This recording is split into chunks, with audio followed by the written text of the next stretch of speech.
Hello everyone and welcome back to FilmBook Review, an official YouTube channel of FilmBook. Featured in Google News, IMDb's news desk, and a member of the Critics' Choice Association, FilmBook is an entertainment industry news website that reports on the film and television show industries in the United States and across the world. Today on FilmBook Review, I will be reviewing the film Sissy, a movie that screened at the 2022 South by Southwest Film Festival. Sissy is written and directed by Hannah Barlow and Kane Sense, and stars Aisha D., Yurin Ha, Lucy Barrett, Hannah Barlow, and Victoria Hopkins. This is a Sissy movie review, and there will be spoilers. If you like our movie reviews, please like this Sissy film review as that helps us out with YouTube's algorithm, and consider subscribing. Once subscribed, click the bell notification box and you are all set. Please also consider becoming one of our patrons on Patreon at patreon.com/filmbook. And now, the Sissy movie review. We frequently praise stories for relying on shades of gray in the moral alignments of both their characters and their narratives. But Sissy makes for a more difficult case, as these shades are nearly indistinguishable from one another. They bleed together into a murky stew of revenge, regret, justice, and abhorrence that's deeply unsettling, but also slyly intriguing to wade through.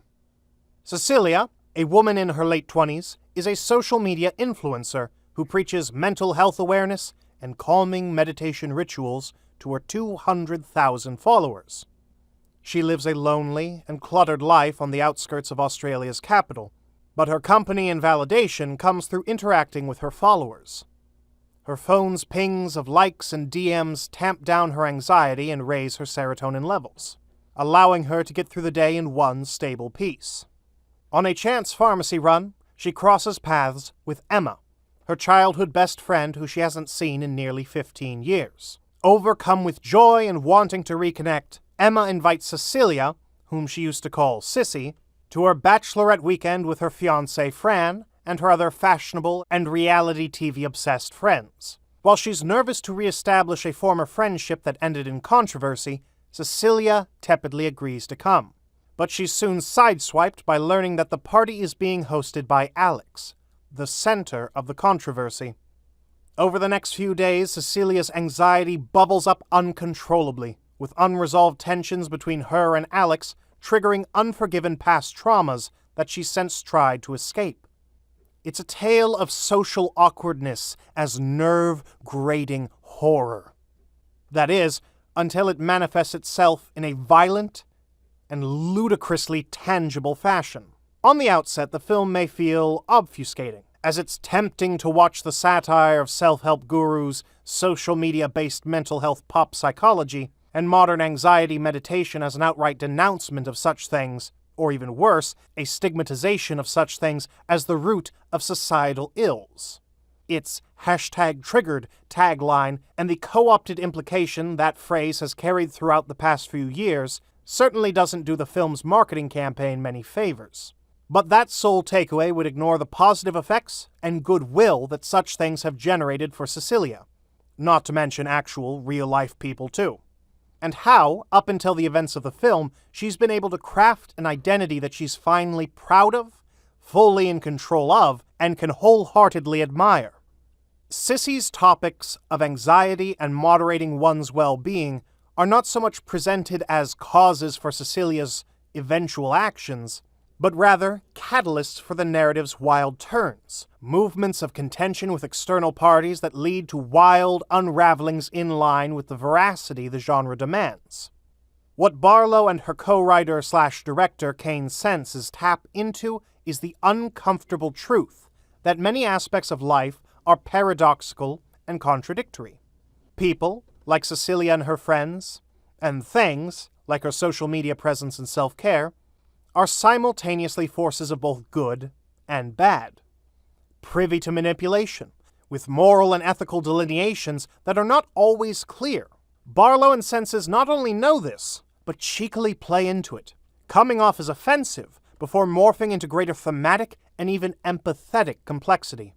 Paul Verhoeven would be proud.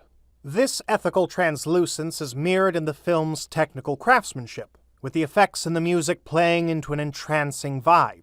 In particular, Kenneth Lample's original score first comes across as overbearing, but it begins to make sense as a sort of personification of Cecilia's own disassociation from her surroundings, to help drown out or mitigate her anxiety. It's accentuated kitsch that melds with camp horror, making it play silly, scary, and ever so slightly queer.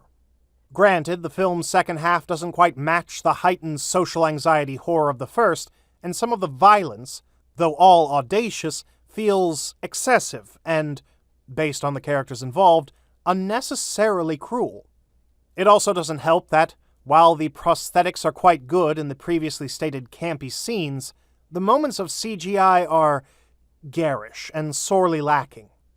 Still, Sissy is so subtly shocking in its satire and scares that it can't help but tickle your sick fancy.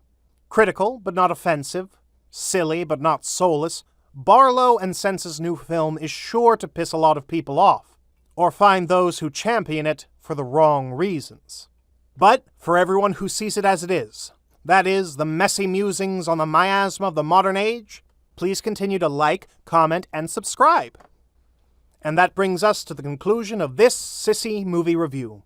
I would love to hear your thoughts on it below in the comments section. If you liked what you heard during this review, please like this video and subscribe to this channel. Please also visit and subscribe to our podcast channel at FilmBook Podcast and our trailer and reaction channel at FilmBook Trailers. Thank you for viewing, and you can watch one of these reviews next.